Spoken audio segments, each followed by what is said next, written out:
നമസ്കാരം. രണ്ടാം നരേന്ദ്രമോദി സർക്കാരിന്റെ അവസാന ബജറ്റ് നിർമ്മലാ സീതാരാമൻ അവതരിപ്പിച്ചു. സാധാരണ ഇടക്കാല ബജറ്റിൽ കാണുന്നത് പോലെ ജനപ്രിയ പ്രഖ്യാപനങ്ങളില്ല, തെരഞ്ഞെടുപ്പ് ലക്ഷ്യമിട്ടുള്ള വമ്പൻ പ്രഖ്യാപനങ്ങളില്ല.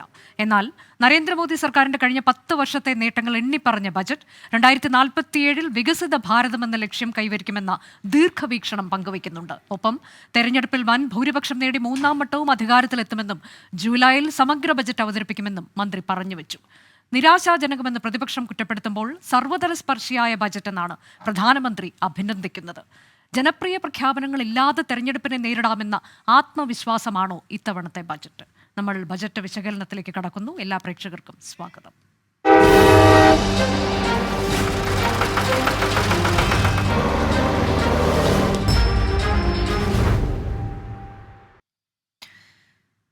ഇനി ചർച്ചയിൽ പങ്കെടുക്കുന്നവർ കോൺഗ്രസിന്റെ പ്രതിനിധി Shri KP Naushad Ali, advocate S Jayasuryan, BJPയുടെ പ്രതിനിധി സാമ്പത്തിക വിദഗ്ധൻ Shri Mani Ananthasivam, Ahammed MP Malabar group of കമ്പനീസിന്റെ ചെയർമാനാണ്. ആദ്യം ശ്രീ KP നൌഷാദ് അലി, ഇതിനോടകം തന്നെ പ്രതിപക്ഷത്തിന്റെ വിവിധ കോണുകളിൽ നിന്നൊക്കെയുള്ള പ്രതികരണങ്ങൾ വരുന്നുണ്ട്. നിരാശാജനകമെന്ന ഒറ്റ വാക്കിൽ അവർ അതിനെ വിശേഷിപ്പിക്കുകയും ചെയ്യുന്നുണ്ട്.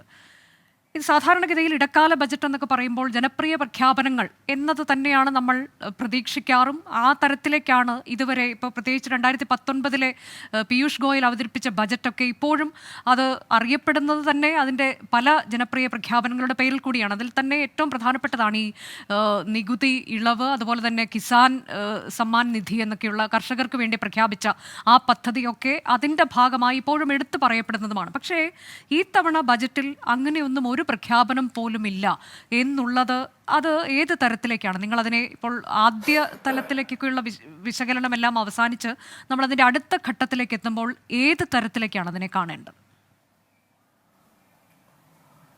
ഇവിടെ അനുജ, ഇതൊരു സമ്പൂർണമായ നിരാശ നൽകുന്ന ഒരു ബജറ്റ് എന്ന് ഒരു ആലങ്കാരികമായിട്ട് ഒരു പ്രതിപക്ഷം പറയുന്ന പോലെ അല്ല ഞാൻ പറയുന്നത്. കാരണം ഈ ബജറ്റ് അവതരിപ്പിക്കുന്നതിന് മുമ്പ് നമുക്കൊക്കെ BJPയുടെ ശത്രുക്കൾക്ക് പോലും ചില പ്രതീക്ഷകൾ ആ ബജറ്റിനെ കുറിച്ചുണ്ടായിരുന്നു, സാധാരണക്കാരെ സംബന്ധിച്ചിടത്തോളമുള്ള പല കാര്യങ്ങളിലും. ഇതിപ്പോൾ ബജറ്റ് വന്നപ്പോൾ ഞങ്ങളുടെ നാട്ടിലൊക്കെ ഒരു ചൊല്ലുണ്ട്, പേര് നായാട്ടും കൂട്ടാൻ മത്തൻ്റെ ഇലയുമെന്ന്. അതുപോലെ ഒരവസ്ഥയിലാണ് ഈ ബജറ്റ് കേട്ട് കഴിഞ്ഞപ്പോൾ ഇന്ത്യ രാജ്യത്തെ പൊതുജനങ്ങൾക്കുണ്ടായ ഒരു പ്രതീതി എന്ന് പറയാൻ ഞാൻ ആഗ്രഹിക്കുകയാണ്. ഇവിടെ ഒരു തരത്തിലുള്ള ഇളവുകളും സാധാരണ ജനത്തിന് ഈ ബജറ്റ് പ്രദാനം ചെയ്യുന്നില്ല. പ്രത്യക്ഷ നികുതിയായാലും പരോക്ഷ നികുതിയായാലും GSTയുടെ വിവിധങ്ങളായ സങ്കീർണതകൾ അധികൃതരുടെ മുമ്പിൽ നിരന്തരം ഉയർത്തുന്ന വിഷയങ്ങളുണ്ട്. അതായി ബന്ധപ്പെട്ടും ഒന്നും ഒരു ഇളവും ഈ സർക്കാർ പ്രഖ്യാപിച്ചിട്ടില്ല. ഇവിടെ ഡീസലിനോ പെട്രോളിനോ പാചകവാതകത്തിനോ ഫെർട്ടിലൈസറിനോ സിമെന്റിനോ കമ്പിക്കോ ഒന്നിനും വില കുറയുന്ന ഒരു സാഹചര്യവും നമ്മുടെ നാട്ടിലില്ല. നമ്മുടെ യുവാക്കൾ ഇന്ന് 45% ഈ രാജ്യത്തെ യുവാക്കൾ ഇന്ന് തൊഴിലില്ലായ്മയുടെ വലിയ ദുരിതാവസ്ഥയെ നേരിട്ട് മുന്നോട്ട് പോയിക്കൊണ്ടിരിക്കുകയാണ്. അവർക്ക് ഒരു തൊഴിൽ ലഭ്യമാക്കാൻ ഉതകുന്ന ഒന്നുമില്ല. സാധാരണഗതിയിൽ ഈ സർക്കാർ ഒക്കെ ഈ GDPയുടെ കണക്കൊക്കെ വ്യാജ ഫോർമുലകൾ വെച്ച് പെരുപ്പിച്ച് കാട്ടിയാണ് മുന്നോട്ട് പോകുന്നത്. സാധാരണഗതിയിൽ അങ്ങനെയല്ല. ഇവിടെ ഇന്ത്യ രാജ്യം American standard of economic analysis വെച്ചിട്ടാണ് കാലങ്ങളോളം നമ്മുടെ GDP അളന്നിരുന്നത്. ലോകത്തെ എല്ലാവിധ സാമ്പത്തിക ശക്തികളായ രാജ്യങ്ങളും അതാ ചെയ്യുന്നത്. പക്ഷെ നരേന്ദ്രമോദി വന്നപ്പോൾ ആ പൊതു ഏകകം മാറ്റി ഇവിടെ ചില കൃത്രിമ ഫോർമുലകൾ ഉണ്ടാക്കി GDP ഒരുപാടുണ്ട് എന്ന് വരുത്തി തീർക്കുന്ന ഒരു പ്രതീതിയാണ് ഇവിടെ ഉള്ളത്. അങ്ങനെ GDP കൂടുകയാണെങ്കിൽ ഇവിടെ പണപ്പെരുപ്പം കുറയേണ്ടതുണ്ട്, ഇവിടെ ധനക്കമ്മി കുറയേണ്ടതുണ്ട്, ഇവിടെ തൊഴിലില്ലായ്മ താഴേക്ക് വരേണ്ടതുണ്ട്, ഇവിടെ വിലക്കയറ്റം ഇല്ലാതാകേണ്ടതുണ്ട്, ഈ സാമ്പത്തിക അസമത്വം ഇല്ലാതാകേണ്ടതുണ്ട്. ഇത് മുഴുവൻ ഈ രാജ്യത്ത് വളരെ സമൃദ്ധമായിട്ട് പ്രകടമായി കണ്ടുവരികയാണ്. ഇതിൽ ഈ ധനക്കമ്മിയെ നേരിടാൻ എന്തു തരത്തിലുള്ള സമീപനമാണ് ഈ ബജറ്റ് സ്വീകരിച്ചത് എന്ന് നമുക്ക് വ്യക്തമാകുന്നില്ല. തൊഴിലില്ലായ്മ കുറച്ചു കൊണ്ടുവരാൻ യാതൊരു തരത്തിലുള്ള പദ്ധതികളും ഈ സർക്കാരിന്റെ ഭാഗത്തു നിന്നില്ല. വിലക്കയറ്റം കുറയ്ക്കാനില്ല. ഇവിടുത്തെ ഈ ബജറ്റ് കമ്മി തന്നെ 18 ലക്ഷം കോടിയാണ് എന്ന് നിങ്ങൾ മനസ്സിലാക്കണം. കഴിഞ്ഞ ബജറ്റിലൊക്കെ ഇവർ കയ്യടി നേടിയത് ആരോഗ്യം, വിദ്യാഭ്യാസം, തൊഴിലുറപ്പ് പദ്ധതി, ഇങ്ങനെയുള്ള കൃഷി, ഇതിനൊക്കെ നീക്കിവെച്ച തുകകളൊക്കെ പുറത്തു പറഞ്ഞിട്ടാണ്. എന്നാൽ ഒരു തുകയും ചെലവഴിച്ചിട്ടില്ല എന്ന് പറയുമ്പോഴാണ് നമ്മൾ എത്രമാത്രം പൊള്ളയായ ഒരു സ്വപ്നാടനക്കാരെ പോലെ ഈ സർക്കാർ നമ്മെ ഇങ്ങനെ നയിച്ചു കബളിപ്പിച്ചു കൊണ്ടിരിക്കുന്നത് എന്നോർത്ത് വലിയ ഞെട്ടലാണ് നമ്മെ സംബന്ധിച്ചിടത്തോളം ഉള്ളത്. രാജ്യത്തിൻ്റെ പൊതുകടമാണെങ്കിൽ ഇന്ന് GDP-യുടെ 80% മുകളിലേക്ക് വന്നിരിക്കുകയാണ്. ഈ രാജ്യത്ത് 1% പേരുടെ കയ്യിൽ 50% സമ്പത്തും പോയി കേന്ദ്രീകരിച്ചിരിക്കുകയാണ്. ഈ രാജ്യത്തെ 60%-ഓളം GST അടക്കുന്നവർ ഏറ്റവും താഴേക്കിടയിൽ വരുമാനമുള്ള 50%-ആണ് എന്ന കണക്ക് നമ്മൾ കൂട്ടി വായിക്കേണ്ടതുണ്ട്. മൊത്തം നമ്മെ സംബന്ധിച്ചിടത്തോളം നിരാശാജനകമായ, ഭാവിയിലേക്ക് നോക്കുമ്പോൾ വലിയ ശൂന്യത മാത്രമുള്ള ഒരു ബജറ്റാണ് ഇന്ന് അവതരിപ്പിച്ചിട്ടുള്ളത്. സാധാരണഗതിയിൽ ഒരു സർക്കാരും തെരഞ്ഞെടുപ്പ് മുന്നിൽ വരുമ്പോൾ ഇത്തരത്തിൽ പെരുമാറാറില്ല. തെരഞ്ഞെടുപ്പിന് മുന്നോടിയായിട്ടുള്ള സൗജന്യങ്ങൾക്ക് പോലും ഈ രാജ്യത്തെ ജനങ്ങൾക്ക് അവകാശമില്ല എന്ന് കട്ടായം പറയുന്ന, രാമജന്മഭൂമി ക്ഷേത്രം തൊട്ട് ഗ്യാൻവ്യാപിയിലൂടെ വരെ വോട്ടുകൾ കിട്ടുമെന്ന് ബോധ്യം മുന്നോട്ട് നയിക്കുന്ന, വർഗീയ ധ്രുവീകരണവും വിഷവാതക വമിപ്പിക്കുന്ന തരത്തിലുള്ള വിഭാഗീയതയുമൊക്കെ ഉയർത്തിവിട്ടുകൊണ്ട് അതിൽ നിന്ന് വോട്ട് കിട്ടുമെന്ന് പ്രതീക്ഷിച്ച് ജനങ്ങളെ പാടെ ഊറ്റിപ്പിഴിഞ്ഞ് കോർപ്പറേറ്റുകൾക്ക് സമ്പൂർണ്ണമായിട്ട് വിടുപടി ചെയ്യുന്ന ഒരു സർക്കാരും ബജറ്റുമായിട്ട് ഈ കെട്ടുകാഴ്ചകൾ മാറി. അതാണ് രാഹുൽ ഗാന്ധി പറഞ്ഞത്, ഇത് അമൃത് കാലല്ല മിത്രകാലാണ് എന്ന്. അതായത് BJP-യുടെ മിത്രങ്ങൾക്ക് വേണ്ടി അവർ ഉണ്ടാക്കുന്ന സാമ്പത്തിക നയങ്ങളും ചട്ടങ്ങളും പോളിസികളുമാണ് നമ്മുടെ രാജ്യത്തെ മുന്നോട്ട് നയിക്കുന്നത്. അതൊരു തെരഞ്ഞെടുപ്പിന്റെ തൊട്ട് മുമ്പിൽ പോലും അവർക്ക് ആ നിലപാടിൽ നിന്ന് ഒരു ഇഞ്ച് പോലും വിട്ടുവീഴ്ചയില്ല. പിന്നെ ഒരുപാട് വാചാടോപങ്ങൾ ഇതുമായി ബന്ധപ്പെട്ട് പറയുന്നുണ്ട്. ഞാൻ നേരത്തെ പറഞ്ഞ മാതിരി GDP ആയാലും ശരി, ഇവിടുത്തെ ദാരിദ്ര്യ ലഘൂകരണം പിന്നെ കണക്കുകളായാലും ശരി, എല്ലാത്തിലും കൃത്രിമത്വമാണ്. എല്ലാ സൂചികകളിലും ഇവരുടേതായ ചില പുതിയ മാനദണ്ഡങ്ങൾ കൂടി അടിച്ചേൽപ്പിക്കുകയും കൂട്ടിച്ചേർക്കുകയും ചെയ്യുമ്പോൾ നമ്മെ സംബന്ധിച്ചിടത്തോളം ഒരു കൃത്രിമമായ വളർച്ചയുടെ പ്രതീതി അവിടെ ജനിപ്പിക്കാൻ കഴിയുന്നു. അത് വെച്ചുകൊണ്ട് ഇവർ വലിയ തോതിൽ വീരവാദം മുഴക്കുകയാണ്. ലോകത്തെ സാമ്പത്തിക ശാസ്ത്രജ്ഞന്മാരും വിദഗ്ധന്മാരും മറ്റ് രാജ്യങ്ങളൊക്കെ ഇന്ത്യ രാജ്യത്തിന്റെ GDP കണക്കാക്കുന്ന രീതിയൊക്കെ നോക്കി ഊറിച്ചിരിച്ചുകൊണ്ടിരിക്കുകയാണ്. പിന്നെ ഇവിടെ പറയുന്നത് ലക്ഷദ്വീപിനെ ഉയർത്തിക്കാട്ടുകയാണ്, മാലദ്വീപിലുള്ള എന്താ പറയുക നയതന്ത്ര പ്രശ്നങ്ങൾ പരിഹരിക്കാൻ എന്ന്. ലക്ഷദ്വീപിനെ ഏതോ കാലത്ത് തന്നെ ഉയർത്തിക്കാട്ടാമല്ലോ. മാലദ്വീപ് തൊട്ട് ഭൂട്ടാൻ തൊട്ട് നേപ്പാൾ മുതൽ ശ്രീലങ്ക വരെയുള്ള കുഞ്ഞു രാജ്യങ്ങൾ വരെ ഇന്ത്യയെ നോക്കി മീശ പിരിക്കുകയും ഇന്ത്യക്കാരോട് അവിടെ നിന്നുള്ള അവരുടെ പട്ടാള ക്യാമ്പുകളൊക്കെ ഒഴിവാക്കി പോകാൻ പറയുകയും ചൈനയുമായിട്ട് കൂടുതൽ പിന്നെ ആത്മബന്ധം സ്ഥാപിക്കുകയൊക്കെ ചെയ്ത് മുന്നോട്ട് പോവുകയാണ്. എന്നിട്ട് നമ്മൾ കൃത്രിമമായ ചില വികാരങ്ങളൊക്കെ ഇവിടെ ഉയർത്തിവിട്ടാൽ, ചൈന ഇന്ത്യയുടെ ഭൂമി കയ്യേറിയിട്ടില്ല എന്നങ്ങ് അസന്നിഗ്ധമായി പ്രഖ്യാപിച്ചാൽ, ഇങ്ങനെ രാജാവ് നഗ്നനായ ഒരു അവസ്ഥയിൽ നിന്ന് എങ്ങനെ മോചനം ഉണ്ടാവും? ഇവിടെ രാജാവ് നഗ്നനാണ്. ഈ നഗ്നനായ രാജാവിൻ്റെ ഉടയാടകളുടെ വേഷഭൂഷകളുടെയൊക്കെ ആ വൈജാത്യങ്ങൾ വർണ്ണിക്കാൻ കുറെ വിദൂഷകപ്പട നിരന്നു നിൽക്കുന്നുണ്ട്. കാരണം സർക്കാരിനെ സംബന്ധിച്ചിടത്തോളം ഭയമാണ് അവർ ഉൽപ്പാദിപ്പിക്കുന്നത്. അതുകൊണ്ട് വിദൂഷകന്മാരെ സംബന്ധിച്ചിടത്തോളം ഇവരെ പുകഴ്ത്തി പാടുകയല്ലാതെ അവർക്ക് മറ്റൊരു മാർഗമില്ല. ഏതായാലും കോൺഗ്രസ് പാർട്ടിയെ സംബന്ധിച്ചിടത്തോളം, ഇന്ത്യ മുന്നണിയെ സംബന്ധിച്ചിടത്തോളം അവസാന ശ്വാസം വരെയും ഞങ്ങൾ ഈ രാജ്യത്തെ ഇത്തരത്തിൽ പ്രതിലോമകരമായി ഭരിച്ച് മുന്നോട്ട് കൊണ്ടുപോകുന്ന നരേന്ദ്രമോദി സർക്കാരിൻ്റെ നയങ്ങൾക്കെതിരെ ശബ്ദിച്ചുകൊണ്ടേയിരിക്കും. ഈ രാജ്യത്തെ പാവപ്പെട്ട ജനങ്ങൾക്ക് വേണ്ടി, അടിസ്ഥാന വർഗത്തിന് വേണ്ടി, അവരുടെ ജീവിത പുരോഗതിക്ക് വേണ്ടി, അവരുടെ അഭ്യുദയകാംക്ഷ മുൻനിർത്തിക്കൊണ്ടുള്ള ഞങ്ങളുടെ ജനാധിപത്യ പോരാട്ടം അനവരതം അഭംഗുരം ഞങ്ങൾ മുന്നോട്ട് കൊണ്ടുപോകും. ഈ ബജറ്റുമായി ബന്ധപ്പെട്ട് ഞങ്ങൾ ആ പ്രഖ്യാപനങ്ങൾ നടത്തി കഴിഞ്ഞു. ഞങ്ങളെ സംബന്ധിച്ചിടത്തോളം ജനങ്ങൾ വളരെ കൃത്യമായിട്ട് ഈ ബജറ്റിനെ നോക്കിക്കാണുന്നുണ്ട്. ഒരു പക്ഷേ അവർക്ക് ബജറ്റുമായി ബന്ധപ്പെട്ട വലിയ സാങ്കേതിക പരിജ്ഞാനമില്ലെങ്കിലും ബജറ്റിൽ നിന്ന് അവർ പ്രതീക്ഷിക്കുന്ന ഒന്നും കിട്ടിയിട്ടില്ല എന്ന കൃത്യമായ ബോധ്യം ഈ രാജ്യത്തെ അവസാനത്തെ പൗരനുമുണ്ട്. അത് BJP-ക്ക് നാളുകളിൽ വലിയ തിരിച്ചടി സമ്മാനിക്കുമെന്നുള്ള കാര്യത്തിൽ തർക്കമില്ല. BJP-യുടെ ശത്രുക്കൾ പോലും പ്രതീക്ഷിച്ചിരുന്നത് പെട്രോളിനും ഡീസലിനും ഒക്കെ വില കുറയുന്ന ഇപ്പോൾ ഈ സാധാരണക്കാർ ഒരു ബജറ്റ് വരുമ്പോൾ, അതൊരു ഇടക്കാല ബജറ്റ് എന്നൊക്കെയുള്ളത് മാറ്റിവെക്കാം. പക്ഷേ ഒരു ബജറ്റ് വരുമ്പോൾ, ഇപ്പൊ ഇടക്കാല ബജറ്റ് എന്ന് പറയുമ്പോഴോ തെരഞ്ഞെടുപ്പിന് തൊട്ട് മുൻപാകുമ്പോൾ കൂടുതൽ പ്രതീക്ഷകൾ ഉണ്ടാകും. പക്ഷേ ഇവിടെ സാധാരണക്കാർ പ്രതീക്ഷിക്കുന്ന ചില കാര്യങ്ങളുണ്ടല്ലോ, അത് പെട്രോൾ ഡീസൽ വില, അതുപോലെ നികുതി നിരക്കിൽ ഉണ്ടാകാൻ പോകുന്ന ഇളവ്, ഇങ്ങനെയൊക്കെയുള്ള ചില പ്രധാനപ്പെട്ട കാര്യങ്ങൾ, അടിസ്ഥാനപരമായി അവർ ആഗ്രഹിക്കുന്ന ചില പ്രധാനപ്പെട്ട കാര്യങ്ങൾ, അതിലേക്കൊന്നും പോകാതെ ഈ തരത്തിലേക്ക് ഒരു ദീർഘവീക്ഷണം ഉണ്ടോ എന്നുള്ള തർക്കമില്ല. കാരണം 2047 വികസിത ഭാരതം ലക്ഷ്യം വയ്ക്കുന്നു എന്നൊക്കെ പറയുന്നുണ്ട്. അതൊക്കെ നമ്മൾ മാനിക്കുകയും ചെയ്യുന്നു. പക്ഷേ സാധാരണക്കാരെ സംബന്ധിച്ച് ഇന്നിപ്പോൾ പ്രധാനമന്ത്രി ഇതിനെ ചരിത്രപരമായൊരു ബജറ്റ് എന്നാണ് വിശേഷിപ്പിച്ചിട്ടുള്ളത്. അതിൽ ഇപ്പോൾ യുവാക്കൾ, അതുപോലെ സ്ത്രീകൾ, ദരിദ്രർ, കർഷകർ, ഈ 4 വിഭാഗങ്ങളായിട്ട് നേരത്തെ തന്നെ തിരിച്ചിട്ടുള്ളതാണ്. അത് പലതവണ എടുത്ത് പറയുന്നതും നമ്മൾ കേട്ടതാണ്, പ്രധാനമന്ത്രി ഉൾപ്പെടെ. ആ തരത്തിലേക്ക് നോക്കുമ്പോൾ ഇവരെയൊക്കെ ശാക്തീകരിക്കുന്ന ബജറ്റാണ് എന്ന് പറയുമ്പോൾ അതെങ്ങനെയാണ് അതിനെ ആ തരത്തിലേക്ക് വിശേഷിപ്പിക്കാൻ കഴിയുക, അഡ്വക്കേറ്റ് എസ് ജയസൂര്യൻ?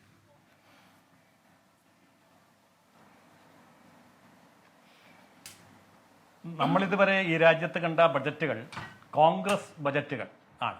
ഇടതുപക്ഷം ബൗദ്ധിക ഉപദേശം കൊടുത്ത് കോൺഗ്രസിന്റെ ഭൂരിപക്ഷം ഉപയോഗിച്ച് അവർ നടപ്പാക്കിക്കൊണ്ടിരുന്ന ബജറ്റുകളെയാണ് ഈ രാജ്യം ഇതുവരെ കണ്ടിരുന്നത്. എന്നാൽ നരേന്ദ്രമോദി സർക്കാരിന്റെ കാലത്ത് വരുന്ന ബജറ്റുകൾ അങ്ങനെയുള്ളതല്ല. കാരണം ഞങ്ങൾ കോൺഗ്രസ് പാർട്ടി അല്ല, ഞങ്ങൾ CPM അല്ല. ഞങ്ങൾക്ക് ഞങ്ങളുടേതായിട്ടുള്ള പ്രത്യയശാസ്ത്രത്തിന്റെ അടിസ്ഥാനത്തിൽ വ്യക്തമായ കാഴ്ചപ്പാടുകളോട് കൂടിയാണ് ബജറ്റ് അവതരിപ്പിക്കുന്നത്. കോൺഗ്രസിന്റെ പ്രധാനമന്ത്രിയായിരുന്ന രാജീവ് ഗാന്ധി ഇന്ത്യയുടെ പാർലമെന്റിനകത്ത് തുറന്നു നടത്തിയ ഒരു ഖേദ പ്രകടനമുണ്ട്. അദ്ദേഹം പറഞ്ഞു, പാവങ്ങൾക്ക് വേണ്ടി, സാധാരണക്കാർക്ക് വേണ്ടി, പട്ടിണിക്കാർക്ക് വേണ്ടി പാർലമെന്റ് അനുവദിച്ചു കൊടുക്കുന്ന കേന്ദ്ര ഗവൺമെന്റിന്റെ ഫണ്ടുകൾ 100 രൂപ ഡൽഹിയിൽ നിന്ന് പുറപ്പെട്ടാൽ ഗുണഭോക്താവിന്റെ കയ്യിലെത്തുന്നത് കേവലം 15 രൂപ മാത്രമാണ്. ബാക്കി 85 രൂപയും വഴിയിൽ നഷ്ടപ്പെടുകയാണ്. ഉദ്യോഗസ്ഥന്മാരും കരാറുകാരും ഇടനിലക്കാരും തട്ടിയെടുക്കുകയാണ് എന്ന് വിലപിച്ചത് കോൺഗ്രസിന്റെ പ്രധാനമന്ത്രിയായിരുന്ന രാജീവ് ഗാന്ധിയാണ്. പക്ഷേ ഇന്ന് അത്തരം കാലങ്ങളൊക്കെ മാറിയിരിക്കുന്നു. ഇന്ന് 100 രൂപ ഡൽഹിയിൽ നിന്ന് അയച്ചാൽ 100 രൂപയും ഗുണഭോക്താവിന്റെ പോക്കറ്റിലെത്തും. നിരവധി പദ്ധതികൾ നമുക്ക് ഉദാഹരണങ്ങളായിട്ടുണ്ട്. അപ്പോൾ ഭരണരംഗത്ത് ഇതുവരെ 10 വർഷക്കാലമായിട്ട് അഴിമതിയുടെ ഒരു പൈസ പോലും ചൂണ്ടിക്കാണിക്കാൻ കഴിയാത്ത വിധം സുതാര്യമായി, അഴിമതിരഹിതമായി ഒരു ഭരണം നടത്തുന്ന കേന്ദ്ര ഗവൺമെന്റ് നടപ്പാക്കുന്ന പദ്ധതികളൊക്കെ തന്നെ കേവലം പ്രഖ്യാപനമല്ല, ബജറ്റിൽ സോപ്പിടാൻ വേണ്ടിയിട്ടുള്ള പ്രഖ്യാപനങ്ങളല്ല BJP ഗവൺമെന്റിന്റെ ബജറ്റുകൾ കൊണ്ട് ഉദ്ദേശിക്കുന്നത്. പറഞ്ഞ കാര്യങ്ങൾ കൃത്യമായി നടപ്പാക്കുകയും അത് നടപ്പാക്കിയാൽ ഗുണഭോക്താവിന്റെ കയ്യിൽ കൃത്യമായ പണം എത്തുകയും ചെയ്യുന്ന തരത്തിൽ പദ്ധതികൾ നടപ്പാക്കാൻ അറിയാവുന്ന ഒരു ഗവൺമെന്റ് ആയതുകൊണ്ട് ആ ഗവൺമെന്റിനെ സംബന്ധിച്ചിടത്തോളം ബഡ്ജറ്റ് വരുന്നു അല്ലെങ്കിൽ തെരഞ്ഞെടുപ്പ് വരുന്നു, അതുകൊണ്ട് ജനങ്ങളെ സോപ്പിടണം എന്നൊരു കാഴ്ചപ്പാട് BJPക്കില്ല. പറഞ്ഞ കാര്യങ്ങൾ കൃത്യമായിട്ട് ചെയ്യാൻ സാധിക്കുന്നുണ്ട്. ഇപ്പോൾ ഇവിടെ പറഞ്ഞ ആരോപണങ്ങളൊക്കെ തന്നെ എനിക്ക് പറയാനുള്ള ഒരു കാര്യം ഇത്രയേ ഉള്ളൂ. ഈ പറഞ്ഞ കാര്യങ്ങളൊക്കെ വസ്തുതാപരമായി ഇന്ത്യയിലെ ജനങ്ങളെ പറഞ്ഞ് മനസ്സിലാക്കൂ, ഇല്ലെങ്കിൽ കേരളത്തിലെ ജനങ്ങളെ പറഞ്ഞ് മനസ്സിലാക്കൂ. മനസ്സിലാക്കിയിട്ട് ഒറ്റക്കെട്ടായി BJPയെ താഴെ ഇറക്കൂ. നമ്മൾ ചാനൽ ചർച്ചകളിൽ പറയുന്ന ഈ കാര്യങ്ങൾ എന്താ ജനങ്ങളോട് പറഞ്ഞാലുള്ള കുഴപ്പം? ജനങ്ങളുടെ വീടാന്തരം കയറി ഇപ്പോൾ പറഞ്ഞ ഈ വസ്തുതകളൊക്കെ അവരോട് പറഞ്ഞിട്ട് BJP മഹാ അപകടമാണ് ചെയ്തിരിക്കുന്നത്, ഈ ബഡ്ജറ്റ് നിങ്ങളെ കബളിപ്പിക്കുകയാണ് കേട്ടോ, അതുകൊണ്ട് BJPയെ നമുക്ക് തോപ്പിക്കണം എന്നൊന്ന് പറയാൻ വേണ്ടി ഒന്നിച്ചു കൂടുന്ന ആ മുന്നണിയിൽ തന്നെയാണ് BJPയുടെ ഘടകകക്ഷികളും നേതാക്കന്മാരും ഉള്ളത്. കാരണം ഇന്ത്യ മുന്നണിയിലെ നേതാക്കന്മാരും ഘടകകക്ഷികളും ദിവസം കഴിയും തോറും ദേശീയ ജനാധിപത്യ സഖ്യത്തിൽ BJPയുടെ കൂടെ ഒഴുകിച്ചേരുന്ന കാഴ്ചയാണ് നമ്മൾ കാണുകയാണ്. എന്താ കാരണം? ഈ രാജ്യത്തെ ജനങ്ങൾ ചിന്തിക്കുന്നത് BJP വീണ്ടും അധികാരത്തിൽ വരണമെന്ന. ഈ ഇടക്കാല ബജറ്റ് അവതരിപ്പിച്ചുകൊണ്ട് അവസാനത്തെ വാചകം നിർമ്മലാ സീതാരാമൻ പറഞ്ഞു നിർത്തിയത് ഓർത്താൽ മാത്രം മതി. അവർ പറഞ്ഞു, ഇതൊരു ഇടക്കാല ബജറ്റാണ്, പൂർണ്ണ ബജറ്റ് അടുത്ത ജൂലൈ മാസത്തിൽ ഞാൻ അവതരിപ്പിക്കും എന്നാണ് നിർമ്മലാ സീതാരാമൻ പറഞ്ഞത്. അത്രമാത്രം ആത്മവിശ്വാസമുണ്ട്. ജനങ്ങളോടൊപ്പം നിന്ന് പ്രവർത്തിച്ച ഒരു ഗവൺമെന്റാണ്, ധനകാര്യമന്ത്രിയാണ്. അതുകൊണ്ട് പൂർണ്ണ ബജറ്റ് ജൂലൈ മാസത്തിൽ ഞാൻ അവതരിപ്പിക്കും. അതേക്കുറിച്ചാണ് ശ്രീ പറയാൻ കഴിയുന്ന പ്രേമചന്ദ്രൻ MP പറഞ്ഞത്, അഡ്വക്കേറ്റ് എസ് ജയസൂര്യൻ. ഇത് ഭരണഘടനാ ലംഘനമാണ് എന്നുള്ളത്. ഇപ്പോൾ സർക്കാർ അധികാരത്തിലെത്തുമെന്നൊക്കെയുള്ള നമുക്ക് ശുഭപ്രതീക്ഷ എന്ന തരത്തിലേക്ക് അതൊക്കെ പങ്കുവെക്കാം. പക്ഷേ ഞാൻ തന്നെ ജൂലൈയിൽ അടുത്ത ബജറ്റ് അവതരിപ്പിക്കുമെന്ന തരത്തിലേക്കൊക്കെ ഒരു മന്ത്രി പറയുക എന്ന് പറയുമ്പോൾ അത് ഭരണഘടനാ ലംഘനമാണ് എന്ന് ചില കോണുകളിൽ നിന്നെങ്കിലും വിമർശനം ഉയരുന്നുണ്ട്. താങ്കൾ കേട്ടിട്ടുണ്ടെന്ന് ഞാൻ കരുതുന്നു. ഒരിക്കലുമല്ല. വിമർശിച്ചോട്ടെ, അല്ല ഞാൻ കേട്ടതാണ്, വിമർശിച്ചോട്ടെ. അത് ആത്മവിശ്വാസമാണ്. ആ ആത്മവിശ്വാസം ഇന്ത്യ മുന്നണിക്കില്ല. ഇന്ത്യ മുന്നണിയുടെ പോയി, അലയൻസ് പോയി, ഇപ്പൊ ഇന്ത്യ മുന്നണിയാ. അപ്പൊ അവർക്ക് വെറുതെ രോധിക്കാനേ കഴിയൂ, വിലപിക്കാനേ കഴിയൂ. പിന്നെ ഈ പറഞ്ഞ കണക്കുകളൊക്കെ ഈ നാട്ടിലെ ജനങ്ങൾ ഇപ്പോൾ ഞാൻ ഒരൊറ്റ ഉദാഹരണം പറയാം. ശ്രീമതി ഗീതാ ഗോപിനാഥ്, കേരള ഗവൺമെന്റിന്റെ ഉപദേശകയായിരുന്നല്ലോ ഗീതാ ഗോപിനാഥ്, IMFന്റെ ഉന്നതമായ പദവിയിലിരിക്കുന്ന ആ വ്യക്തി പോലും പറഞ്ഞു, ഏറ്റവും വേഗത്തിൽ വളരുന്ന സമ്പദ് വ്യവസ്ഥ ഭാരതത്തിൻ്റെതാണ്. ഗീതാ ഗോപിനാഥ് ഞങ്ങളുടെ BJPയുടെ ആളല്ലല്ലോ, പിണറായി വിജയന്റെ സ്വന്തം ആളല്ലേ. പിണറായി വിജയന്റെ സ്വന്തം എന്ന് പറയുമ്പോൾ കോൺഗ്രസ്സുകാരുടെ സ്വന്തം അല്ലേ, ഒറ്റ മുന്നണിയല്ലേ. അതൊക്കെ പോട്ടെ, ഈ ലോകത്തെ മറ്റെല്ലാ സാമ്പത്തിക ശക്തികളും മറ്റ് രാഷ്ട്രങ്ങളും രാഷ്ട്രത്തലവന്മാരും ഒരുപോലെ അംഗീകരിച്ചതാണ് ഇന്ത്യയുടെ സാമ്പത്തിക പുരോഗതി. അപ്പോൾ ആ സാമ്പത്തിക പുരോഗതിയെ കണ്ട് അത് കോപ്പി ചെയ്യാൻ വേണ്ടി ലോകരാഷ്ട്രങ്ങളും സമ്പദ് വ്യവസ്ഥകളും സാമ്പത്തിക വിദഗ്ധരും ഒക്കെ ശ്രമിക്കുമ്പോൾ ഇതൊന്നും ഇവിടെ നടക്കുന്നില്ല, ഇതൊക്കെ വെറും വാചകമടിയാണ്, കള്ളക്കണക്കാണ് എന്നൊക്കെ പറഞ്ഞാൽ ആ പറയുന്ന പ്രതിപക്ഷത്തിനോട് ഞങ്ങൾക്ക് പറയാനുള്ള ഇതാണ്, ജനങ്ങളോട് പറയൂ, അവരുടെ വീടുകളിൽ പോയി പറയൂ, എന്നിട്ട് അവരെ ബോധ്യപ്പെടുത്തൂ, BJP താഴെ ഇറക്കൂ. അതല്ല വേണ്ടത്. അപ്പോൾ നമ്മൾ പറയുന്ന കാര്യങ്ങൾ ആത്മാർത്ഥമാണ് എങ്കിൽ ഞങ്ങൾ BJP-ക്കാർ ദേശീയ ജനാധിപത്യ സഖ്യം ജനങ്ങളോട് സംസാരിച്ച് ജനങ്ങളുടെ മാൻഡേറ്റ് വാങ്ങിച്ച് ആ കാര്യങ്ങൾ പ്രോഗ്രസീവായിട്ട് ചെയ്യുകയാണ്, ഫലപ്രദമായിട്ട് അവർക്ക് ബോധ്യപ്പെടുത്തി കൊടുക്കുകയാണ്. ആ ആത്മവിശ്വാസമാണ് ഞങ്ങൾ പ്രകടിപ്പിക്കുന്നത്. അതൊരിക്കലും ജനാധിപത്യ വിരുദ്ധമല്ല, അത് ജനങ്ങൾ തന്ന ആത്മവിശ്വാസമാണ്. അപ്പോൾ അത്തരം പദ്ധതികൾ നമുക്ക് ധാരാളമായിട്ട് ലഭിക്കുമ്പോൾ ഇവിടെ കേരളത്തിന്റെ പശ്ചാത്തലത്തിൽ ഇരുന്നു കൊണ്ട് നമ്മൾ സംസാരിക്കുമ്പോൾ ഇതിന് ഞാൻ താങ്കളോട് ചോദിച്ച ചോദ്യം ഇപ്പോൾ ഇതിൽ ഈ 4 വിഭാഗങ്ങളായി തിരിച്ചുകൊണ്ട് ദരിദ്രർ, യുവാക്കൾ, സ്ത്രീകൾ, കർഷകർ, ഈ 4 വിഭാഗത്തെയും ശാക്തീകരിക്കുന്ന ബജറ്റ്, ചരിത്രപരമായ ബജറ്റ് എന്നൊക്കെയുള്ള വാക്കുകൊണ്ട് വിശേഷിപ്പിക്കാനും മാത്രം ഇതിൽ എന്തുണ്ട് എന്നതാണ് താങ്കളുടെ അഭിപ്രായം, വ്യക്തിപരമായ അഭിപ്രായം എന്ത് എന്ന് ഞാൻ ചോദിച്ചത് അഡ്വക്കേറ്റ് ജയസൂര്യൻ.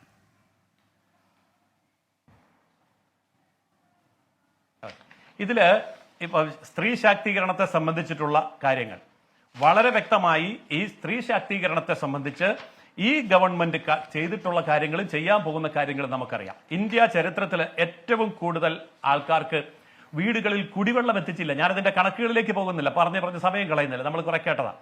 അപ്പോൾ എല്ലാ വീടുകളിലും കുടിവെള്ളം എത്തിക്കുകയും വൈദ്യുതി എത്തിക്കുകയും ഗ്യാസ് സിലിണ്ടർ എത്തിക്കുകയും ഒക്കെ ചെയ്തപ്പോൾ അതിന്റെ ഗുണഫലം ഉണ്ടാക്കിയത് ആർക്കാ? എല്ലാ വീടുകളിലും ശൗചാലയം ഉണ്ടാക്കിയപ്പോൾ ഇവിടെ വലിയ ആക്ഷേപമായിരുന്നു കേരളത്തിൽ. എന്നിട്ട് ലക്ഷക്കണക്കിന് കക്കൂസുകൾ കേരള ഗവൺമെന്റും ഇവിടെ കേന്ദ്രത്തിന്റെ സഹായം വാങ്ങിച്ച് നിർമ്മിച്ചു കഴിഞ്ഞു. അപ്പോൾ ഇതൊക്കെ ഓർക്കണം, നമ്മൾ 60-65 വർഷക്കാലം കോൺഗ്രസ് മറ്റുള്ളവർ ഭരിച്ചപ്പോൾ നേടാത്ത കാര്യങ്ങൾ കഴിഞ്ഞ 10 വർഷക്കാലം കൊണ്ട് നരേന്ദ്രമോദി ചെയ്ത് കാണിച്ചു കൊടുത്തു. കേവലം പ്രഖ്യാപനമല്ല.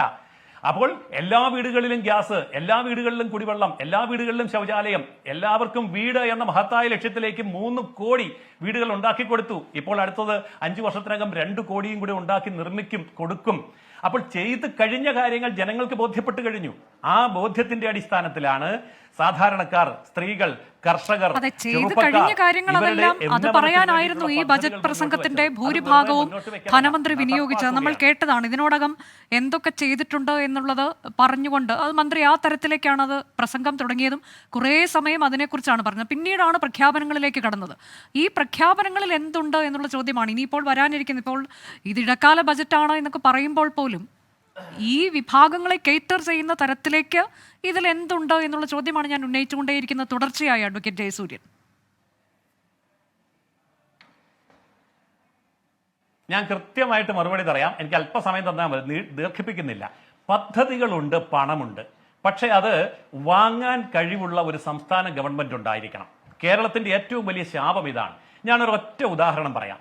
ഗുജറാത്തിൽ 3000 കോടി രൂപയുടെ പട്ടേൽ പ്രതിമ ഉണ്ടാക്കിയപ്പോൾ കേരളത്തിലെ ഇടതുപക്ഷവും വലതുപക്ഷവും ഒരുപോലെ ചോദിച്ച ചോദ്യമുണ്ട്, പ്രതിമ പട്ടിണി മാറ്റുമോ? ആക്ഷേപമായിരുന്നു, കളിയാക്കുമായിരുന്നു BJP-യെ. ഞാൻ അവിടെ പോയി പ്രതിമ കണ്ടിട്ടുണ്ട്. ഈ 3000 കോടി രൂപയുടെ പ്രതിമ കൊണ്ട് ആ സംസ്ഥാന ഗവൺമെന്റും അവിടുത്തെ ജനങ്ങളും നേടിയത് 9000 കോടി രൂപയുടെ വരുമാനം, 3 ഇരട്ടി വരുമാനമാണ്. 16 ചതുരശ്ര കിലോമീറ്റർ ചുറ്റളവിൽ വനത്തിനകത്ത് വലിയ മലയുടെ മുകളിൽ ഡാം സൈറ്റിൽ ഉണ്ടാക്കിയ ആ പ്രതിമയ്ക്ക് ചുറ്റും 16 സ്ക്വയർ കിലോമീറ്റർ ഡെവലപ്പ് ചെയ്ത് കഴിഞ്ഞു. ലക്ഷോപലക്ഷം ആദിവാസികൾക്ക്, സാധാരണക്കാർക്ക്, സ്ത്രീകൾക്ക് അവിടെ പട്ടിണി മാറ്റാൻ വേണ്ടിയിട്ടുള്ള വിശാലമായ സൗകര്യമാണ് ഒരുങ്ങിയത്. അവിടെയൊക്കെയുള്ള ഓട്ടോറിക്ഷകളും കാറുകളും ഓടിക്കുന്ന സ്ത്രീകൾ ആദിവാസി സ്ത്രീകളാ. അവിടെ 16 സ്ക്വയർ കിലോമീറ്റർ വലിയ ടൗൺഷിപ്പാണ് ഉയർന്നു വന്നത്. അവിടെ ഉണ്ടായ വരുമാനം പ്രതിമയ്ക്ക് 3000 കോടി മുടക്കിയപ്പോൾ 9000 കോടിയാണ് അവിടുത്തെ ജനങ്ങൾക്ക് കിട്ടിയത്. ഇപ്പോൾ അയോധ്യയിലെ ക്ഷേത്രം പണിത പട്ടിണി മാറുമെന്നാണ് ഇവിടെ ഇടതുപക്ഷക്കാരൻ ചോദിക്കുന്നത്. ഇടതുപക്ഷക്കാരൻ ചോദിക്കുന്ന ചോദ്യം ഒന്നുകൂടി ചോദിക്കാൻ മാത്രമേ കോൺഗ്രസിന് അറിയത്തുള്ളൂ. കാരണം കോൺഗ്രസിന് പ്രത്യയശാസ്ത്രമില്ലല്ലോ. അത് പോട്ടെ. ആ ക്ഷേത്രം കൊണ്ട്, അയോധ്യ ക്ഷേത്രം കൊണ്ട് ഉത്തർപ്രദേശ് എന്ന് പറയുന്ന സംസ്ഥാനത്തിന് ലഭിക്കാൻ പോകുന്നത് 4 ലക്ഷം കോടി രൂപയുടെ വരുമാനമാണ്.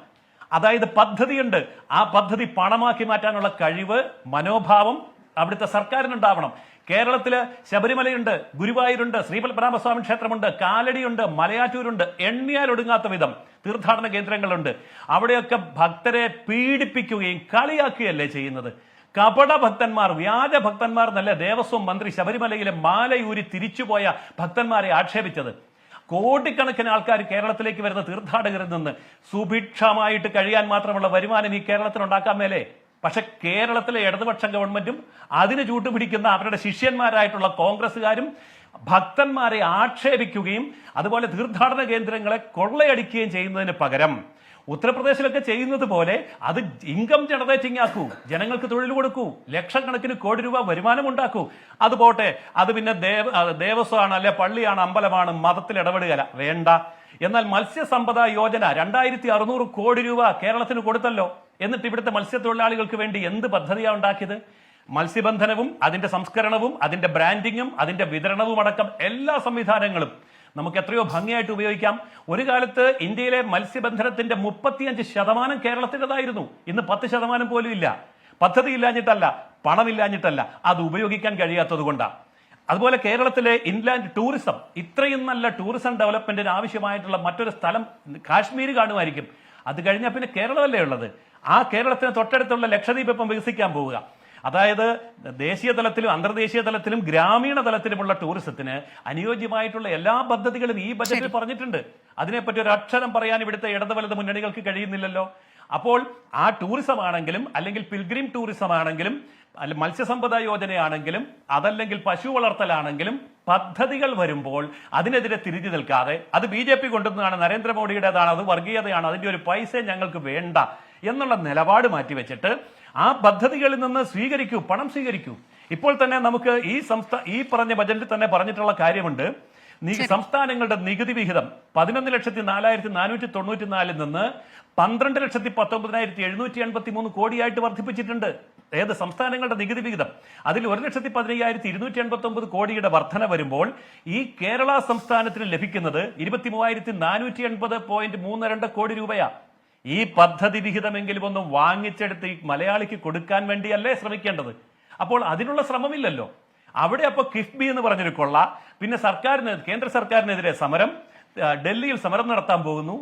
പദ്ധതി വാങ്ങിച്ചെടുക്കൂ, എന്നിട്ട് ജനങ്ങൾക്ക് കൊടുക്കൂ, അതല്ലേ ചെയ്യേണ്ടത്? കേന്ദ്രത്തിന്റെ ദുരിതാശ്വാസ ഫണ്ട് വർദ്ധിപ്പിച്ചിട്ടുണ്ട് സംസ്ഥാനങ്ങൾക്കുള്ളത് 27,717 കോടി രൂപ. അതിൽ നിന്നും കേരളത്തിന്റെ വിഹിതം വാങ്ങിയെടുക്കുകയല്ലേ വേണ്ടത്? അങ്ങനെയുള്ള കാര്യങ്ങൾ ചെയ്യുമ്പോൾ കേന്ദ്രം തന്നതിനെ കാണാതിരിക്കരുത്. 92 റെയിൽവേ മേൽപ്പാലങ്ങളും 35 അമൃത് സ്റ്റേഷനുകളും കേരളത്തിൽ വികസിപ്പിക്കാൻ വേണ്ടി 700 ഇരട്ടി, അതായത് കോൺഗ്രസ് ഭരണകാലത്ത് കേരളത്തിലെ റെയിൽവേക്ക് ചെലവഴിച്ചതിന്റെ 700 ഇരട്ടി ഇന്ന് കേരളത്തിൽ കേന്ദ്ര ഗവൺമെന്റ് കൊടുക്കുകയാണ്. അതിനുള്ള സൗകര്യങ്ങൾ കൊടുക്കണം, അത് കേരളത്തിലേക്ക് കൊണ്ടുവരണം. അപ്പോൾ കൂടുതൽ യാത്രാ സൗകര്യം ഉണ്ടാകും, സഞ്ചാരികൾ വരും, വ്യവസായവും ബിസിനസ്സും മറ്റു മേഖലയും പുഷ്ടിപ്പെടും. അങ്ങനെ കേരളത്തെ രക്ഷിക്കാനുള്ള ഏറ്റവും വലിയ അനുഗ്രഹമാണ് ഈ ബജറ്റ് നിർദ്ദേശത്തിൽ കൂടി വന്നിരിക്കുന്നത്. അതാണ് താങ്കളുടെ നിലപാട്. ഞാനൊരു ഇടവേളയിലേക്ക് പോകുന്നു. നമുക്കൊപ്പം 2 അതിഥികൾ കൂടിയുണ്ട്, ശ്രീ മണി അനന്തശിവവും ശ്രീ അഹമ്മദ്. മണി അനന്തശിവം, ഇതിലിപ്പോൾ ഈ ഫിസ്ക്കൽ ഡെഫിസിറ്റുമായി ബന്ധപ്പെട്ട് ഒരു വാഗ്ദാനം, അത് നടപ്പാക്കുന്നത് എങ്ങനെയായിരിക്കുമെന്നത് മന്ത്രി വ്യക്തമാക്കുന്നുണ്ടല്ലോ. 5.1% ആക്കും എന്നതാണ്, ആക്കി കുറയ്ക്കും എന്നതാണ്. ഇപ്പോൾ നമുക്കറിയാം 5.9 എന്നത് ഇത്തവണ അത് പ്രൊജക്റ്റ് ചെയ്തിരുന്നു, പക്ഷേ അത് 5.8% ആക്കി കുറച്ചു. ഇനിയിപ്പോൾ 2026 അത് 4.5% ആക്കുമെന്ന വാഗ്ദാനം, ഈ വരുന്ന വർഷത്തിൽ അത് 5.1 എന്നുള്ളതാണ്. ഈ തരത്തിലേക്കാണ് വാഗ്ദാനം പോകുന്നത്. ഇത് എത്രത്തോളം റിയലിസ്റ്റിക് ആണ് എന്നാണ് താങ്കൾ കണക്കാക്കുന്നത്? അനുജ, നമ്മളിപ്പോൾ ബഡ്ജറ്റിനെ കുറിച്ച് ചർച്ച ചെയ്യുമ്പോൾ ഇതാദ്യമായിട്ട് നമ്മൾ മനസ്സിലാക്കേണ്ട ഒരു കാര്യം, ഇതൊരു ബഡ്ജറ്റ് ആണോ എന്നുള്ളതാണ്. ഒരു സാമ്പത്തിക സർവേയുടെ പുനരവലോകനം എന്നുള്ളതിന് അപ്പുറത്ത് ഇതൊരു ബഡ്ജറ്റാണെന്ന് നമുക്ക് പറയാൻ പറ്റത്തില്ല. അത് ഇന്നലെ തന്നെ പ്രധാനമന്ത്രി സൂചിപ്പിച്ചിട്ടുണ്ടായിരുന്നു. നമ്മൾ പ്രീസിഡൻസ് അല്ലെങ്കിൽ നമ്മുടെ പതിവ് തെറ്റിച്ച് ഒരു എലക്ഷൻ്റെ മുന്നോടിയായിട്ടുള്ള ഒരു ബഡ്ജറ്റ് പ്രഖ്യാപനത്തിൽ നിങ്ങളൊന്നും തന്നെ പ്രതീക്ഷിക്കേണ്ട. അത് മാത്രമല്ല, ഇപ്പോൾ സംസാരിച്ചവരെല്ലാം പറഞ്ഞ പോലെ തന്നെ ഇതൊരു രാഷ്ട്രീയ അവലോകനം നടത്തിയതിനപ്പുറത്ത് ഇതിൽ ബഡ്ജറ്റിൽ ഒന്നും തന്നെ ഇല്ല. ടാക്സ് പ്രപ്പോസൽസ് എന്ന് പറയുന്നത് നമ്മളെല്ലാവരും വിചാരിച്ചിരുന്നതാണ്. GDP ഫിസ്ക്കൽ ഡെഫിസിറ്റ് ഇപ്പോൾ നമുക്ക് ആശാവഹമായ ഒരു സംഭവം എന്ന് പറയുന്നത്, ഫിസിക്കൽ ഡെഫിസിറ്റ് കണ്ടെയ്ൻ ചെയ്യാൻ ഡിസംബർ വരെയുള്ള കണക്ക് വെച്ചിട്ട് നമുക്ക് നടന്നു എന്നുള്ളതാണ്. 55% മാത്രമേ നമുക്ക് ഇതുവരെ ചിലവാക്കിയിട്ടുള്ളൂ. അതുകൊണ്ട് കഴിഞ്ഞ വർഷത്തെ അപേക്ഷിച്ച് 5.9% ഫിക്സഡ് ഡെഫിസിറ്റ് എത്താനായിട്ടുള്ള ഒരു മുന്നോടിക്ക് ഡിസംബർ വരെ നമ്മുടെ ചിലവാക്കിയത് 55% ഉള്ളൂ എന്നുള്ളത് ഒരു ആശാവഹമായ കാര്യമാണ്. പക്ഷേ പ്രധാനപ്പെട്ട ചിലവുകളെല്ലാം വരുന്നത് ജാനുവരി, ഫെബ്രുവരി, മാർച്ച് മാസത്തിലാണ്. അപ്പോൾ അതുകൊണ്ട് ഫിക്സഡ് ഡെഫിസിറ്റ് എത്രമാത്രം നമുക്ക് ഉൾക്കൊള്ളാൻ പറ്റുമെന്നുള്ളത് ഒരു പ്രധാനപ്പെട്ട വിഷയം തന്നെയാണ്. പക്ഷേ എന്നാൽ തന്നെ ഒരു വിഷ് ലിസ്റ്റ്, അതായത് 2025 നമ്മൾ എന്താവും, 2026 എന്താവും, എന്നുള്ള ഒരു വിഷ് ലിസ്റ്റ് നമ്മൾ ഫിസിക്കൽ ഡെഫിസിറ്റിനെ കുറിച്ച് നമ്മൾ കഴിഞ്ഞ ഒരു 7-8 വർഷമായിട്ട് ഏകദേശം ചിദംബരം മുതലുള്ള ധനമന്ത്രിമാരിൽ നിന്നും കേൾക്കാൻ തുടങ്ങിയതാണ് ഈ ഫിസിക്കൽ ഡെഫിസിറ്റ് നമ്മൾ 3-ൽ താഴെ കൊണ്ടുവരുമെന്നുള്ളത്. ഇൻ്റർനാഷണൽ മോണിറ്ററി ഫണ്ടിലേക്ക് നമ്മൾ കൊടുത്ത വാഗ്ദാനം അനുസരിച്ച് ഫിക്സഡ് ഡെഫിസിറ്റ് 10 കൊല്ലത്തിനുള്ളിൽ 3-ൽ താഴെ കൊണ്ടുവരും എന്നുള്ള ഒരു വാഗ്ദാനമൊക്കെ ഉണ്ടായിരുന്നു. അതൊന്നും നമുക്ക് ഇന്ത്യയിൽ നടപ്പിലാക്കാൻ ഇതുവരെ സാധിച്ചിട്ടില്ല. കോവിഡിന് പല തൊട്ട് കാരണങ്ങൾ കുറച്ചുകൂടി കുറയ്ക്കാൻ നമുക്ക് കഴിഞ്ഞിട്ടുണ്ടെന്ന് തോന്നുന്നു അല്ലേ? എൻ്റെ ഇത് തെറ്റാണെന്നുണ്ടെങ്കിൽ താങ്കൾക്ക് തിരുത്താം ശ്രീ. സാമ്പത്തികപരമായിട്ട് ഇത് ഒരിക്കലും നമുക്ക് അച്ചീവ് ചെയ്യാൻ പറ്റുമോ എന്നുള്ളത് ഇതൊരു വിഷ് ലിസ്റ്റ് മാത്രമാണ്. അതേപോലെ തന്നെ 3 ട്രില്യൺ 7 ട്രില്യൺ എന്നൊക്കെ പറഞ്ഞിട്ട് നമ്മൾ പറയുന്നുണ്ട്. ഈ 3 ട്രില്യൺ എന്ന് പറയുന്നത് ഓൾറെഡി നമ്മൾ അച്ചീവ് ചെയ്ത ഒരു ടാർഗറ്റാണ്. GDP എന്ന് പറയുന്നത് 3 ട്രില്യൺ എന്ന് പറയുന്നത് അച്ചീവ് ചെയ്ത ടാർഗറ്റാണ്. കോവിഡ് വന്നത് കാരണം കൊണ്ടാണ് 2 വർഷം നമുക്ക് നഷ്ടപ്പെട്ടു എന്ന് അവർ പറയുന്നുണ്ട്. അപ്പോൾ ഈ 3 ട്രില്യൺ 5 ട്രില്യൺ 7 ട്രില്യൺ എന്നൊക്കെ പറയുന്നത് ഒരു നാച്ചുറൽ ഗ്രോത്താണ്. അതായത് നമ്മുടെ സാമ്പത്തിക അടിത്തറയും നമ്മളുടെ യുവജനങ്ങളുടെ കഴിവും അതേപോലെ തന്നെ നമ്മുടെ പോപ്പുലേഷൻ 140 കോടി ജനങ്ങളുടെ ആ ഒരു പോപ്പുലേഷൻ്റെ അധികാരതയും എല്ലാം കൂടെ ചേർന്നിട്ട് ഒരു നാച്ചുറലായിട്ട് തന്നെ നമുക്കൊരു ഗ്രോത്ത് ഉണ്ട്. ആ ഗ്രോത്ത് നാച്ചുറലായിട്ട് പോവുകയാണെങ്കിൽ തന്നെ ഒരു സാങ്കേതികപരമായി തന്നെ 5 ട്രില്യൺ എത്താൻ സാധിക്കുമെന്നുള്ളതാണ് പറയുന്നത്. പക്ഷേ ഇതിൽ ഒരു ധനകാര്യ മാനേജ്മെൻ്റ് എന്ന നിലയ്ക്ക് അനുജ ചോദ്യത്തിന് വളരെ പ്രസക്തിയുണ്ട്. ഫിസിക്കൽ ഡെഫിസിറ്റ് എത്രമാത്രം ഇവർക്ക് കണ്ടെയ്ൻ ചെയ്യാൻ പറ്റും. പക്ഷേ ഇന്നത്തെ നിലയ്ക്ക് ഇന്നത്തെ 2023-24 സാമ്പത്തിക അവലോകന കണക്കുകൾ നമ്മൾ പരീക്ഷിച്ചാൽ ഇതുവരെ നമ്മൾ ഫിസിക്കൽ ഡെഫിസിറ്റ് 5.9 എന്ന് പറയുന്നത് വളരെ കാര്യമായി തന്നെ നമ്മൾ കണ്ടെയ്ൻ ചെയ്തിട്ടുണ്ട്.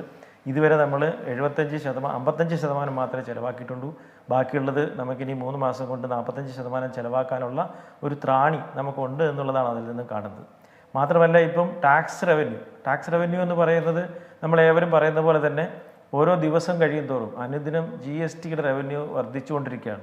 അത് നമ്മുടെ ടാക്സ് കംപ്ലയൻസ് കൊണ്ട് മാത്രമല്ല പല രീതിയിലുള്ള ടാക്സിൻ്റെ ആ ഒരു കമ്പ്യൂട്ടറൈസേഷനും അതുപോലെ തന്നെ റെഗുലേറ്ററി ഫ്രെയിംവർക്ക് വളരെ സ്ട്രിക്റ്റ് ആക്കിയതോടുകൂടി തന്നെ ടാക്സ് വളരെ നന്നായി കൂടിയിട്ടുണ്ട്.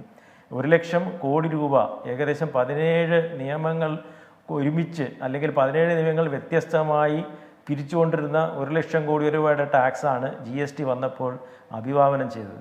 അതിപ്പോൾ ഏതാണ്ട് 1,00,000 കോടി കഴിഞ്ഞ് ആ 1,60,000 കോടി വരെ എത്തിയിട്ടുണ്ട്. അപ്പോൾ മാസം ആവറേജ് നമുക്ക് 1,60,000 രൂപ വരെ കളക്ഷൻ എത്തിയിട്ടുണ്ട്.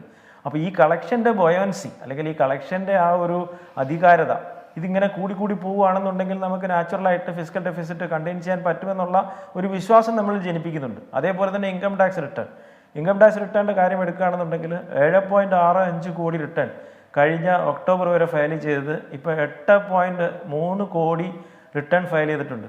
നമ്മുടെ ടാക്സ് റവന്യൂ എന്ന് പറയുന്നത് ഏകദേശം 17.65% നമുക്ക് വർദ്ധിച്ചിട്ടുണ്ട്. അപ്പം ഡയറക്റ്റ് ടാക്സിലും ഡയറക്റ്റ് ടാക്സിലും ഇൻഡയറക്റ്റ് ടാക്സ് എന്ന് പറയുന്നത് ഇൻകം ടാക്സ്, കോർപ്പറേറ്റ് ടാക്സ്, അതുപോലെ തന്നെ ഇൻഡയറക്റ്റ് ടാക്സായ GST. ഇതിൽ രണ്ടും ഉണ്ടാകുന്ന വരുമാന വർധന വളരെയധികം തന്നെ നമ്മളെ സാധൂകരിച്ചിട്ടുണ്ട്. അതൊക്കെ തന്നെയാണ് നമ്മുടെ ഈ ഫിസിക്കൽ ഡെഫിസിറ്റിനെ കണ്ടെയ്ൻ ചെയ്യാൻ നമുക്ക് പറ്റുന്നത്.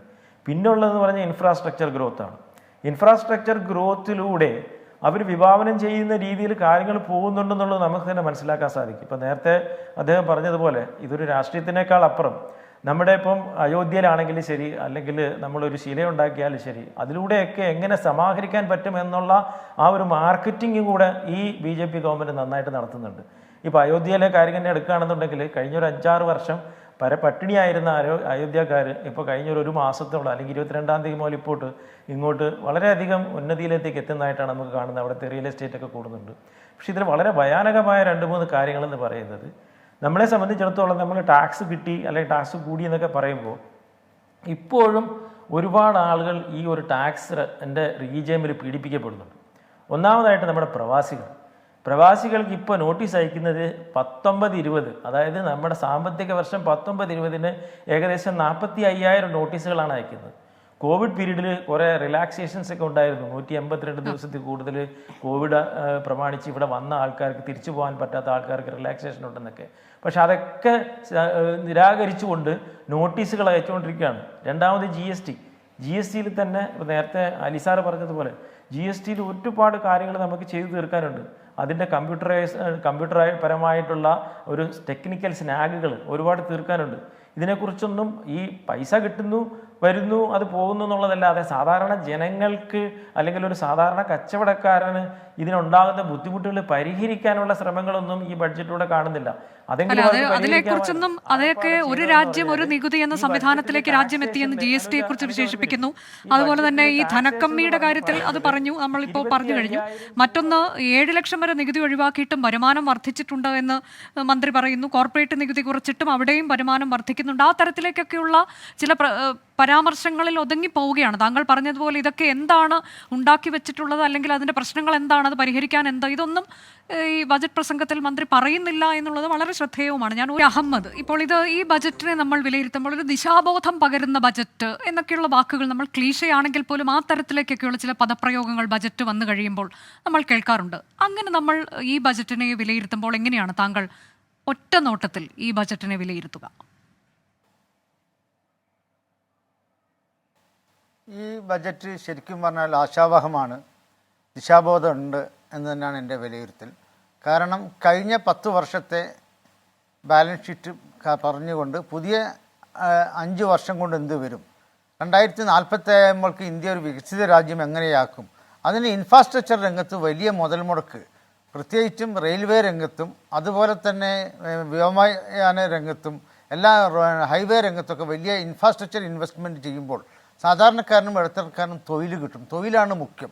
കാർഷിക രംഗത്തും അതുപോലെ വലിയൊരു ഇൻവെസ്റ്റ്മെൻറ്റും കാർഷിക രംഗത്തും വലിയൊരു പ്രോത്സാഹനം ബജറ്റിൽ പ്രഖ്യാപനമല്ലെങ്കിലും ബജറ്റ് നിർദ്ദേശങ്ങൾ കാണുന്നുണ്ട്. ഇതൊരു ബജറ്റായിട്ട് ഇതിനെ കാണാൻ പറ്റില്ല. ഒരു കഴിഞ്ഞ കാലത്തെ ബജറ്റിനെ ഒരു വിലയിരുത്തലായിട്ടും അടുത്ത ജൂലൈയിൽ തിരിച്ചു വന്നാൽ ഞാൻ ബജറ്റ് അവതരിപ്പിക്കുമെന്നാണ് ധനകാര്യമന്ത്രി പറഞ്ഞത്. കോൺഫിഡൻ്റാണ്, ഈ ഭരണത്തിൽ തിരിച്ചു വരുമെന്നുള്ളൊരു കോൺഫിഡൻ്റാണ് കണ്ടത്. അതേ അവസരത്തിൽ ടാക്സ് ഇവേഷനെ പറ്റി ഒരുപാട് കാര്യങ്ങൾ ഞങ്ങൾക്ക് പറയാനുണ്ട്. ടാക്സ് ഇവേഷൻ ഇല്ലാതാക്കാൻ ഒരു കാര്യങ്ങളും നടന്നിട്ടില്ല.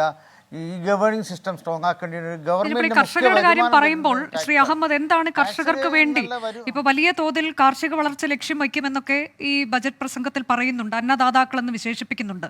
പക്ഷെ അത് ഏത് തരത്തിലേക്കാണ് അത് ഗുണകരമാവുക എന്ന ആ തരത്തിൽ പദ്ധതികൾ ഇപ്പൊ നമ്മൾ പ്രത്യേകിച്ച് ഈ കർഷക് സമ്മാൻ PM കിസാൻ നിധി ഇതിൽ തുക കൂടുതൽ ഉണ്ടാകും, 9,000 ആക്കാൻ വഴിയുണ്ട്, 6,000 എന്നൊക്കെയുള്ളത്, അങ്ങനെയൊക്കെയുള്ള പ്രതീക്ഷകൾ ഉണ്ടായിരുന്നു. അതേക്കുറിച്ചൊന്നും ഒരു വാക്ക് പോലും ഇല്ല എന്നുള്ളതാണ്. അതുപോലെ ഇപ്പോൾ നമുക്കറിയാം ചില മേഖലകളിൽ ഇപ്പോൾ ക്ഷീര കർഷകർ അങ്ങനെയൊക്കെയുള്ള ചില മേഖലകളിലുള്ളവർക്ക് ചിലത് പ്രഖ്യാപിക്കുന്നുണ്ട്. അതുപോലെ മത്സ്യ കർഷകർക്ക് വേണ്ടിയുള്ള ചില പദ്ധതികളൊക്കെ ഉണ്ട്. എന്നാൽ നമുക്കറിയാം നമ്മുടെ കർഷക സംഘടനകൾ പ്രതിഷേധത്തിലാണ്, അവർ ബന്ദിലേക്ക് പോവുകയാണ്, MSP യെക്കുറിച്ചൊക്കെയുള്ള അവരുടെ ആവശ്യങ്ങൾ ഉന്നയിക്കുന്നുണ്ട്. അതൊന്നും വകവച്ചിട്ട് പോലും ഇല്ലല്ലോ ശ്രീ അഹമ്മദ്. കർഷകരെ ഒഴിവാക്കിക്കൊണ്ടോ കർഷകരെ മറന്നുകൊണ്ടോ ഒരു ഗവൺമെൻറ്റിനോ ഒരു രാഷ്ട്രീയ പാർട്ടിക്കോ മുന്നോട്ട് പോകാൻ സാധിക്കില്ല എന്നുള്ളത് വളരെ ഉറപ്പാണ്. കാർഷിക രംഗം വികസിപ്പിച്ചെടുക്കുക എന്നുള്ളത് ഇന്ത്യയിലെ ബഹുഭൂരിപക്ഷ ആൾക്കാർ ജോലി ചെയ്യുന്ന ഏരിയയാണ് കാർഷിക രംഗം.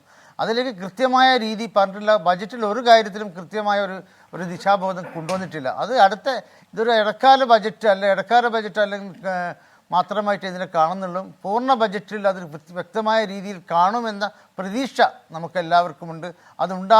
അതുണ്ടായെങ്കിൽ മാത്രമാണ് രാജ്യത്ത് പുരോഗതി ഉണ്ടാകും. ബേസിക് ഉള്ള കർഷകർക്ക് വേണ്ടുന്ന ആവശ്യങ്ങൾ ഇനിയും നിർദ്ദേശങ്ങളും ഒരുപാട് കാര്യങ്ങൾ വരാനുണ്ട്. വന്നതായിട്ടൊന്നും പോരാ, വന്ന കാര്യങ്ങളിലൊക്കെ തന്നെയും ഇനിയും ഒരുപാട്. അതേസമയത്തിൽ മത്സ്യബന്ധന രംഗത്തും പാലുൽപാദന രംഗത്തൊക്കെ തന്നെ കുറച്ച് കാര്യങ്ങൾ കാണിച്ചിട്ടുണ്ട്. ഇത് കൂടാതെ മുഴുവൻ ജനങ്ങൾക്കും തൊഴിലാണ് വേണ്ടത്. തൊഴിൽ ഇന്ത്യയിലെ 140 കോടി ജനസംഖ്യയിൽ ഒരുപാട് ജനസംഖ്യ ഒരു നേരത്തെ ആഹാരമില്ലാതെ പ്രയാസപ്പെടുന്നവരുണ്ട്. അതുപോലെ തന്നെ തീരെ തൊഴിലില്ലാത്തവർ ഒരു വലിയ ജനവിഭാഗമുണ്ട്. അവർക്ക് തൊഴിലുണ്ടാവാനുള്ള മുഖ്യ ഘടകങ്ങൾ ഗവൺമെൻറ് പ്രഖ്യാപിക്കേണ്ടിയിരിക്കുന്നു. ബജറ്റിൽ വരണം, അവരെ മാനിഫെസ്റ്റോയിൽ വരണം.